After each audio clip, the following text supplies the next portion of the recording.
Four area prep football teams remain in the high school football playoffs. A rematch between top 7A schools. Riverview at home trying to keep its dream season alive.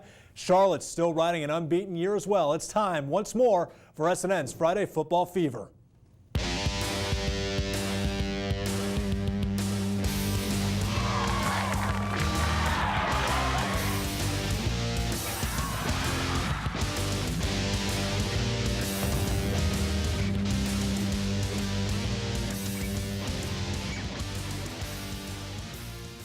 Hello everyone, Trevor DeGroat with you, welcoming you in once again to Friday Football Fever presented by our friends at Inman Marine. Our last show of the year begins with Braden River against Venice. The second straight year these two 7A squads meet for a regional semifinal showdown. It was all Braden River last year. This time Venice could make it a sweep. Both sides really trying to tighten up their defenses after in their previous game, 77 total points were scored in that regular season contest. Two of the best in the state clashing for a chance at a regional title match next week. It was all Bryce Carpenter. He stuck it to the Pirates defense all night long, folks. As you can see, the score is going to end up 64-42. It was an absolute menace tonight. Carpenter had 6 touchdowns. Now, Braden River had to fight and scratch and claw their way to keep in this thing. Raymond Thomas had himself a night as well, rushing the football. But Carpenter, even with a shot to the right to his torso and to the face in the end zone, he was not shaken, man. He was just lights out, no questions asked, just running it up the gut all night long. Matt LaRoche, too, he had himself a night, as he's been having a whole season, for goodness sakes. He had 2,000 rushing yards in the regular season alone. He was a menace all night long as well. Louis Colosimo trying to get his boys still going on the right track, down a ton of scores, tons of possessions. Raymond Thomas, he has a bright future ahead of him, that young man. But in the end, it is going to be the Venice Indians marching on to their first regional final in Coach John Peacock's career at Venice High School next week.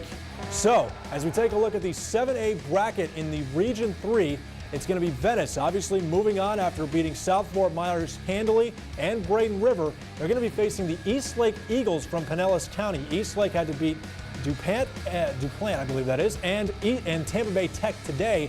Tough game for Eastlake. They won 20-14, so that should be a good showdown in Venice. That'll be a home game for the Indians next week. Now we go to 8A. Riverview hyped to be at home hosting Orlando Dr. Phillips, a traditional playoff threat out there in 8A. Rams haven't seen many troubles this year, but on the first drive, quarterback Mike Welser is picked off by DJ Charles. Sweet one-handed pick. Riverview's second turnover was more costly. Bad exchange in the backfield allows the Panthers to recover deep in Rams territory shortly thereafter. Quarterback Marvin Washington going to go on the seam on the streak route right there to Caleb Walls. It's 7-0 Dr. Phillips. Ensuing kickoff, Jamar Johnson. He's going to get popped right here, and the ball is on the grass again. Panthers are going to recover at the 5-yard line. 2 plays later, it's Exandre McCleary. Number 12 fights his way for another score. Dr. Phillips recovered another score in the end zone.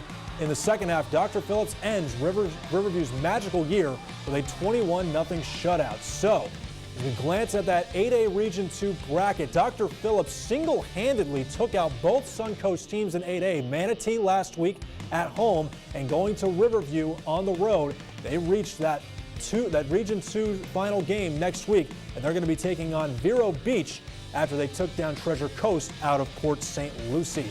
Charlotte on home turf as well. They're taking on the Clearwater Tornadoes, who took out Port Charlotte. Malik Williams put the Tarpons up 7-zip with 5 minutes to play in the first. He also notched another score to put the Tarpons up 14-0. But here come the Tornadoes. Quarterback Austin Day, play action. He's looking deep, downfield into double coverage. It's a 41-yard bomb by Jacquizz Jones.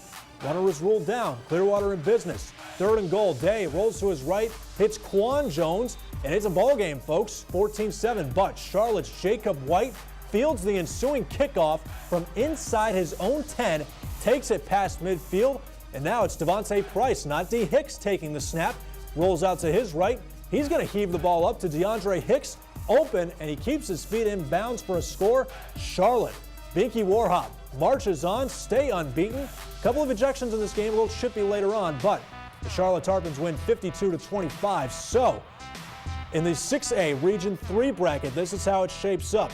Charlotte, with their wins, over Boca Chica and Clearwater. Now move on. They're actually going to be on the road next week, despite the fact that Fort Myers, the Green Wave, have a few losses this year. Fort Myers went on the road, and they've been on the road in their first 2 games, beating Barron Collier and Naples, the big juggernaut down south.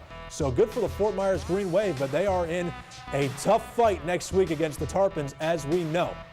Well, coming up next, we're going to look back at these games once again and break down these games in the regional finals for Venice and Charlotte a little more deeper. More Friday Football Fever straight ahead.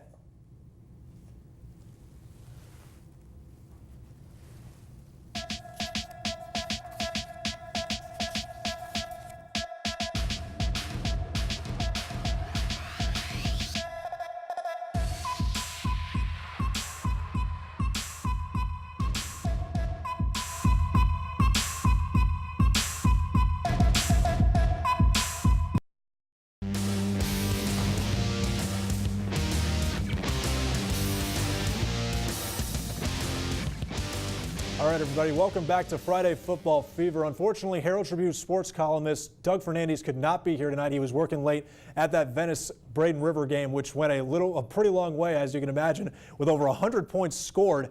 He had to wait a little bit and work a little bit later tonight. But I want to thank Doug in particular. He had great perspective all year long, and he really had a great job and good banter with me. So I thank Doug Fernandes so much for really bringing some class to this show, obviously, and obviously bringing a little life to it as well. Always had a fun time with Doug. Well, a little bit of a little recap to the Riverview game in particular. The Rams actually were a little shorthanded entering this game. Actually, in warm-ups, Andrew Van Ness, their wide receiver, got hurt in this game. Actually, no, I'm sorry, in warm-ups. He looked to injure his knee, unfortunately, which probably cost the Riverview Rams a little bit of mojo maybe going into the game. And actually, Mike Welser actually got hurt as well in the second quarter of this game with an ankle injury. So really, the Rams had no offensive flow whatsoever in this game tonight. Really difficult to run the ball. Ali Boyce, who's been a stud, a workhorse running back all year long for this team, really had no holes to run through. But the overall big thing was the turnovers. The turnovers really cost the Riverview Rams 3 in that first half, 2 of which led to scores, and then the fumble in the end zone, as I mentioned, as well, even with a couple of their backups in, obviously due to injuries, really cost Riverview. But congrats to Todd Johnson for obviously winning the district championship this year. Fantastic job by them and a lot of their seniors as well. That's a high note to go off of for them, so a great season for them. As far as Braden River Venice goes, it's unbelievable how much defense was not really, didn't really buck up, unfortunately. The offenses were just the showcase once and for all. Bryce Carpenter really imposed his will. If he wanted to run and if he wanted to score, it was basically him all night long. He had 6 touchdowns, folks, in this game. That is absolutely ridiculous for the Venice quarterback, and he's coming back next year. Yeah, he was all money, as you can see right there. Congrats, though, to Kurt Bradley and the Braden River Pirates. Another great year for them. The 2 losses to Venice were really the only costly things, and the blemishes on their mark. Very good team, and you can imagine they're going to be right back in it next year. But as far as next week, Venice is going to get the East Lake Eagles, who are 9-1 entering the night. So Bob Hudson's crew out in Pinellas County are a big, tough matchup for them at home for Venice. And then for the Charlotte Tarpons, they're going to have to go on the road to the Fort Myers Green Wave and face Sam Sirianni in those Greenies, who can be very tough. So we'll have to wait. And we will have coverage of these next week as well. Well, when we come back, we have a little bit of a special package for you and some more thank yous. Stick around.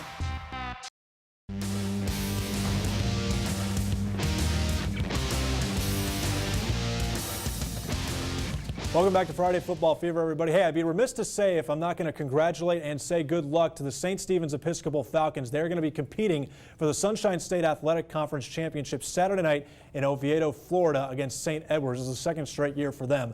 So congratulations and good luck to the St. Stephen's Episcopal Falcons. And I want to say thank you as well to our entire staff, our reporters who went out and did a great job shooting all the video you see throughout the entire season. So all the reporters and the MMJs and the photographers, thank you guys so much, as well as our incredible production team who really made this a very tough show to put together and really crunch in the last minute. So I want to thank you guys as well, all in the booth. And I want to thank you, obviously, the fans who obviously tuned into us and watched and really made high school football your home for the 2016 season. And thank you very much. And we're going to leave you tonight with a little highlight package, some best highlights we had this year.